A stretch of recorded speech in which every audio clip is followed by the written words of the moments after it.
Joining me now, the Washington Times opinion editor and a Fox News contributor, Charlie Hurt. Charlie, great to see you. I've been covering the oil industry for a long time, and I've never heard of said junk fees that the president talks about here. I'm not exactly sure what he's getting at. If you weren't schooled on the issue, you might think that he's onto something. But if you really understand what's happening and the dynamics of supply and demand when it comes to oil and how traders speculate and set the price there, you realize that it seems like he's full of hot air. Yeah, exactly.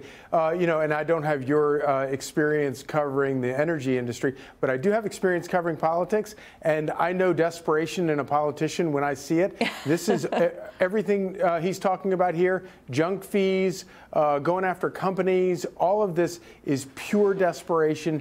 In 2 weeks before an election, he realizes that the American people are genuinely fearful. First of all, they're appalled at what they're paying at the pump now, and they can celebrate the fact that the price of gasoline has fallen a little bit. But of course, it's up dramatically from when he took office.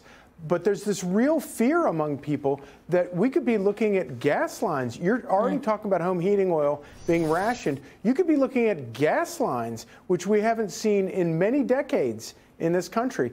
And then you have a situation with diesel. If the diesel supply, and it doesn't matter whose fault it is, whether it's a refinery problem, a storage problem, or what it is, if we wind up with a serious problem with diesel in this country, it is going to, this business about a recession is going to turn into something far more dramatic than a recession. And the only person who's going to pay a price for this are Democrats. I hear you on that note. I'm also concerned about the rate at which they're drawing from the strategic petroleum reserves, as well as the fact that they're not encouraging domestic supply here at home. They're also putting us in a bad position with respect to foreign policy, Charlie. We've been talking about it a little bit this week as the bank CEOs have gone to Riyadh to talk about oil and projects and different investment there.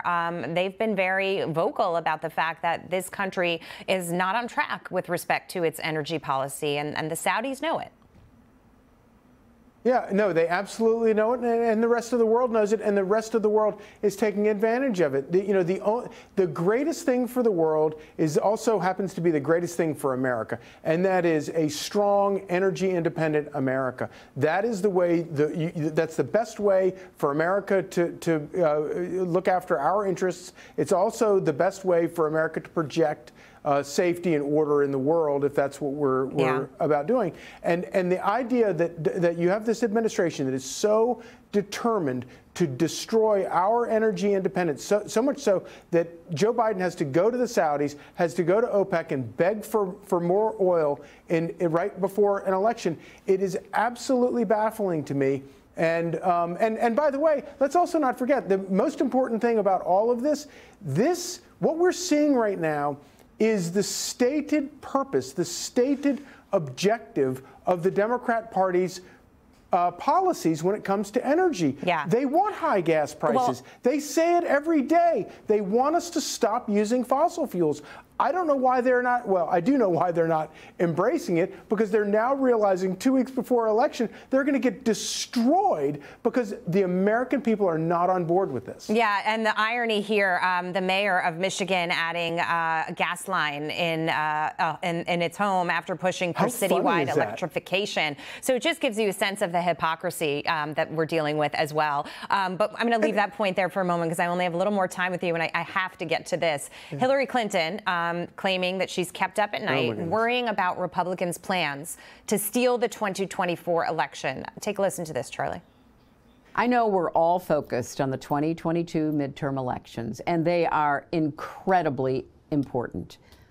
But we also have to look ahead, because you know what? Our opponents certainly are. Right-wing extremists already have a plan to literally steal the next presidential election. And they're not making a secret of it. Really? They're not making a secret of it? Charlie, do you know what the plan is? Because I haven't gotten the memo. I'm a little confused. No, I haven't gotten that memo either, Jackie. But it is amazing. Apparently, it's not enough to sow all of this distrust in the 2016 election, because that's what Hillary Clinton has done for the past 6 years, is do everything she can to undermine the veracity of that election.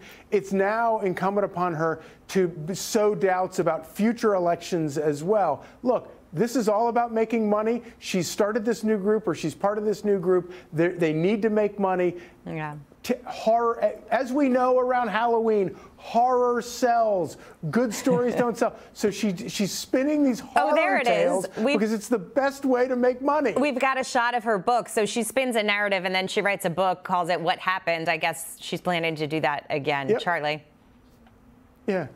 Great. Yeah, and I think we just by virtue of talking about it, we've probably sold another 100 books for her. We probably have. Charlie Hurt, great to see you. We'll have you back on soon. Great to see you.